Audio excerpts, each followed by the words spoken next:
So today we're going to talk about heart failure. What is it? What causes it? And what signs and symptoms are we going to see? And what lab values are we going to monitor? So we look at heart failure. The definition of heart failure is the inability of the heart to pump enough blood to maintain normal metabolism. And all that means is that our heart becomes weakened and we can no longer circulate enough blood. So, and at the cellular level, we can have some lactic acidosis, we can have some cellular death. The causes of heart failure, number one cause is hypertension. Number two cause we can see is myocardial infarction. And the causes can be anything that decrease the heart's pumping ability. So we can see heart failure, and I have seen patients with heart failure because they've been put on beta blockers and now they have some dysrhythmias. We can also see it with some tachydysrhythmias, with our SVTs, with our sinus tachycardias, our atrial fibrillations, our atrial flutters that beat really quickly. We lose ventricular filling. Therefore, we don't get enough blood to circulate around the body. The statistics, patients that will die within 8 years of diagnosis of heart failure. They say that there's over 1 million people that have heart failure. Blacks more than Caucasians have heart failure. The statistics are there's a lot of people with heart failure. When we look at the pathophysiology, our heart is not pumping sufficiently enough to provide enough oxygen and to pull the waste away from our cells. So initially, we try and increase the heart's pumping action by increasing the heart rate. So we have the release of epinephrine and norepinephrine. This is going to help with increase our heart rate. But we know that when we have an increase in heart rate, we have a decrease in ventricular filling. And this will help improve our stroke volume for a little bit. We also have the release of renin and the renin-angiotensin system. This is going to cause some arterial vasoconstriction. We also know that epinephrine causes arterial vasoconstriction in order to help preserve the core. So when we see our patients that have heart failure, they have this arterial vasoconstriction. Again, it's going to work for a little bit. But consider that your coronary arteries, their coronary and their arteries, will also have some constriction to this. So therefore, our heart isn't getting enough blood to maintain normal function. With the renin and angiotensin system being activated, we're going to see the release of aldosterone coming from our adrenal glands. This is going to cause sodium and water retention. And then eventually that's going to lead to more fluid, that's going to lead to more heart failure. As a result of all of this, we're going to have some myocardial reconstruction, and so we're going to see some myocardial hypertrophy. Now we think hypertrophy, big muscle, makes life better, but in essence, what happens is with this myocardial hypertrophy, we're decreasing the lumen of the left ventricle, so therefore we're not going to get as much blood being pumped out. This is going to restore cardiac output for a short period of time. After a while, it's going to decompensate again, and we're going to see worsening heart failure. When we look at the anatomy of the heart, and if y'all remember way back when we were doing respiratory, I said don't worry about cor pulmonale because we'll talk about it now. We'll talk about it in cardiac. Well, now's the time. Cor pulmonale is basically a right-sided heart failure. It's a result of pulmonary hypertension, and it can also be a result of some right atrial and right ventricular enlargement. So when we see this, we can talk about cor pulmonale, or it's a type of heart failure. But when we look at blood circulation for the heart, we get our blood from our superior and inferior vena cava. It goes to the right atria, to the right ventricle. It's pumped through the pulmonary arteries. There we see it. It goes from the pulmonary arteries. It drops off the carbon dioxide, picks up the oxygen, comes in. And my picture doesn't show any pulmonary veins, but the pulmonary veins come in through the left atria, to the left ventricle, and then it goes out through the aorta. When we talk about heart failure, we have two different kinds. We have a left-sided heart failure and a right-sided heart failure. When we see left-sided heart failure, we have all this excess fluid. The blood can't sufficiently pump out of the left ventricle. So we're going to see a backup of fluid and or blood. So we have this backup of fluid through the left ventricle. It's going to go through the left atria and out through the pulmonary veins, where this fluid is going to back up. And so we'll have this backup of fluid in our lungs. So when you look at left ventricular heart failure, we're going to see a lot of respiratory problems. Our patients are going to be orthopnic. They're going to be tachypnic. They're going to have crackles. They're going to be, they may have this hacking cough, all because of that fluid backing up.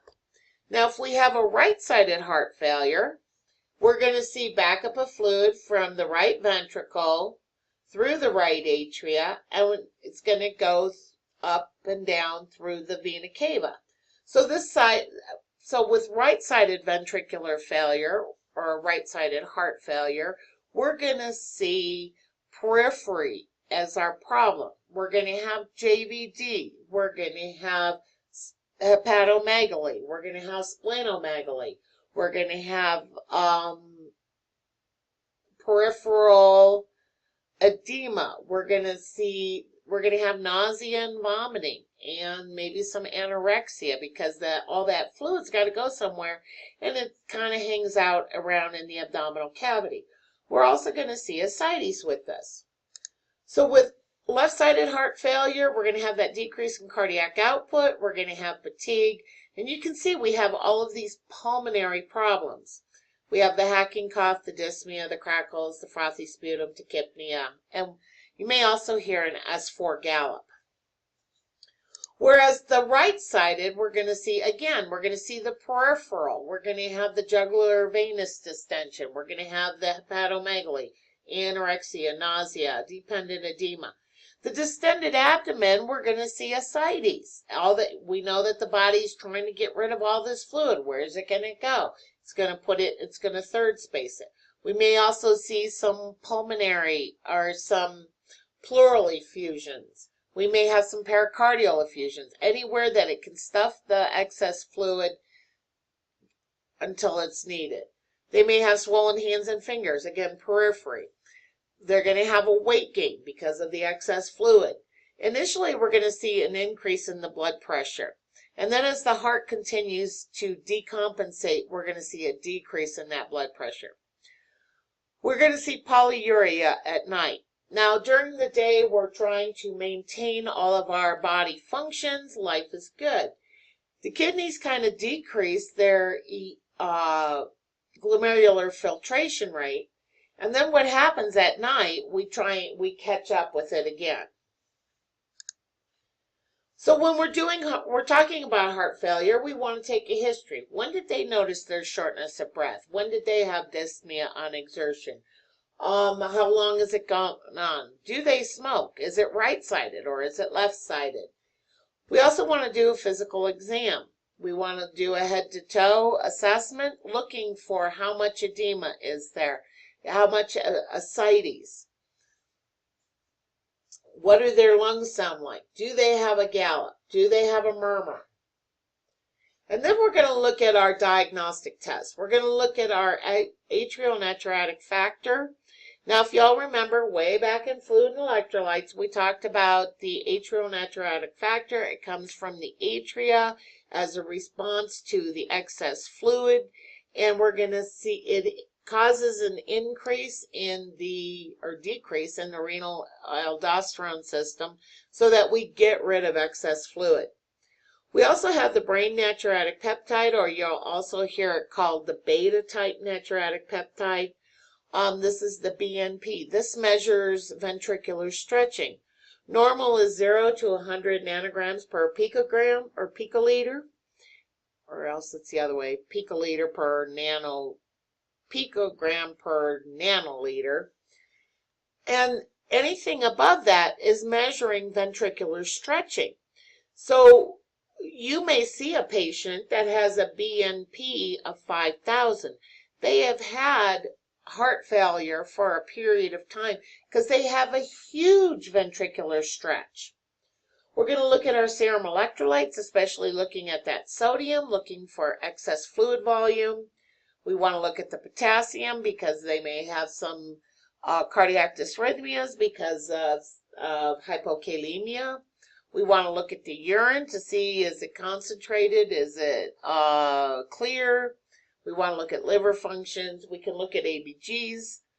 And when we look at the chest x-ray, we can actually see the cardiomegaly on there. And we can also, if they have some pulmonary congestion, you can actually see that. It looks kind of wispy on the chest x-ray. The EKG isn't going to show us about heart failure, but it is going to show us left ventricular hypertrophy. And it's going to show it by how long does it take that impulse to move across the left ventricle. The echocardiogram is going to show us again, it's going to show us a sonogram of what's happening with that left ventricle. Is it big? Is it floppy? Do we have good wall motion or not so much? And then the radionucleotide imaging, this is kind of our stress test. We're going to be, again, looking at how much stress can we place on the heart in order and still maintain an adequate cardiac output. In acute decompensated heart failure, this is called pulmonary edema. We have an abnormal accumulation of fluid in the interstitial tissue and the alveoli of the lung. This can occur gradually or it can occur acutely. Your patient may already have some congestive heart failure, and they decide they don't want to take their diuretic because they need to go to the grocery store, and they can actually develop pulmonary edema. This here you can see we have all this wispy area. This is all fluid accumulation, and then we have this big old floppy heart. The contractility of the left ventricle is severely impaired. So we have this big floppy heart and we have all this excess fluid. When we look at acute decompensated heart failure or pulmonary edema, our symptoms are going to be respiratory. They're going to complain that they're short of breath. They're going to be sitting up there. You're going to see air hunger.